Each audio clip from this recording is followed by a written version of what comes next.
గత 5 సంవత్సరాలకి ఈ సంవత్సరం తేడా కనిపించింది పరిపాలన చంద్రబాబు నాయుడు పరిపాలన. నేను పరిపాలన గురించి అంతగా నేను చెప్పానండి. నా పని నా వర్క్ నేను చెప్పుకోగలను. చెప్పండి ఎలా ఉందండి? అప్పుడు వర్క్ సరిగ్గా లేవండి. అంటే నేను వర్క్ చేయాలంటే బిల్డింగ్ కట్టాలి. బిల్డింగ్ కడితే నేను వర్క్ చేయగలను. ఇప్పుడు నాకు సరిగ్గా ప్రాజెక్టులు లేక చాలా ఇబ్బంది పడి ఇసుక రేటు పెంచి అన్ని విధాలుగా కొన్ని ఉన్నాయి. ఈ ప్రభుత్వంలో కొన్ని ఉన్నాయండి. అందరూ అన్ని పర్ఫెక్ట్ గా చేయాలని చెప్పి రూల్ ఏం లేదు. అలా అన్ని చేస్తారని చెప్పి కూడా చెప్పినాం.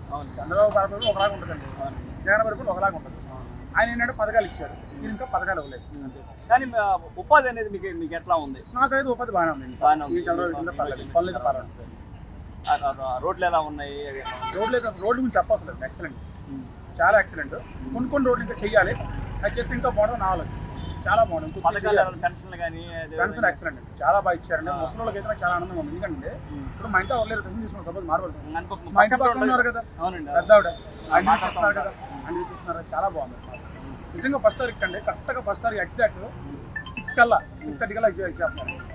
ఒకేసారి 1000 రూపాయలు పెంచేద్దాన్ని ఎట్లా చూస్తారు? 3,000 ఇప్పుడు నాకేం పర్లేదండి, పెంచిన మంచిగా నాకు పెద్ద ఇబ్బంది. ఇప్పుడు నిజంగా కొడుకు కొంతమంది చూసే ఉన్నారు. కొడుకు అనుకోండి చూడగలండి, కొంతమంది చూడరు, కొంత చూడలేదు. ఇప్పుడు మీ ఉద్యోగ పరంగా మీరు ఎక్కడ ఉన్నారు మాట వరుస, మీ అమ్మగారికి అక్కడ మీ నాకు 5,000 10,000 పంపిస్తారు, మీరు కూడా పంపిస్తారు. అదొక ఆనందంగా ఎక్స్ట్రా ఇన్కమ్ వచ్చినట్టే కదా, ఎక్స్ట్రా ఇన్కమ్ వచ్చినట్టు చాలా ఆనందం. అది మాత్రం చాలా బాగా. కానీ రాష్ట్రంలో చంద్రబాబు నాయుడు పెద్ద కొడుకు అని చెప్పేసి పెన్షన్ ప్రతి ఒక్కరు అన్నారు. చాలా బాగుంది, అది చెప్పాను. చాలా బాగుంది. రోడ్లు కొద్దిగా వేయాలండి, కొద్ది బాగా.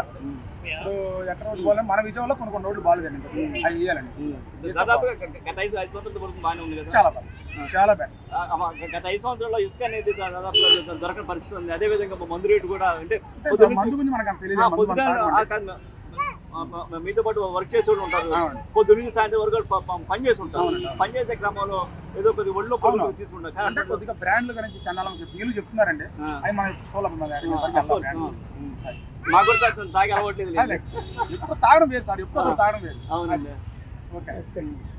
అదేవిధంగా రాజధాని కడతాననుకుంటున్నాను 3 సంవత్సరాల్లో. కట్టాలండి, 21% కట్టాలి. ఈసారి కానీ కట్టకపోతే ఇంకోసారి ఎవరు గవర్నమెంట్ ఫామ్ చాలా ఇబ్బంది అయిపోతుంది.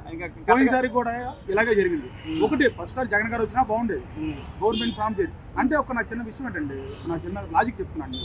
ఇప్పుడు జగన్ గారు ఏం చెప్పారు నాకు మస్తు ఏమంటే, నీకు వెళ్ళిపోతున్నాను అమరావతి దగ్గర, నాకు ఇక్కడే ఇదే రాజధాని, ఎక్కడికి మాత్రం చెప్పాను. ఆ సైడ్గా ఉన్నారా? మీకు గుర్తుందా? బొత్స సత్యనారాయణ గారు మాట్లాడారు, బొత్స సత్యనారాయణ గారు మాట్లాడారు, ఎల్లమ్మ సీని గారు మాట్లాడారు, చాలా మంది అవన్ సీని గారు మాట్లాడారు, రోజా మాట్లాడింది, వీళ్ళందరూ మాట్లాడారు. ఎవరో గురించి అనవసరం అండి, ఎవరో గురించి అనవసరం అన్నారు కూడా. మీరు విన్నారు, మేము విన్నాము, అన్ని విన్నాము. ఇప్పుడు రాజధాని ఇల్లు ఏం చెప్పినా ఇల్లు ఏం చెప్పి అన్నారు కదా, ఈయనేం చేశారు? ఇల్లు ఉందని 3 రాజధానులు కట్టనా? అప్పుడు 69 మంది ఎమ్మెల్యేలు ఇచ్చారు స్టాండర్డ్ గా. మరి అప్పుడు చెప్పొచ్చుగా, ఒక రాజధాని మనకు సరిపోదండి, మన హైదరాబాద్ ఇబ్బంది పడ్డాము, మన హైదరాబాద్ ప్రత్యేక రాష్ట్రం ఇచ్చేసాము అని చెప్పి. అదొక మిస్టేక్ ఉంది, మన చంద్రబాబు గారు మిస్టేక్ ఉంది.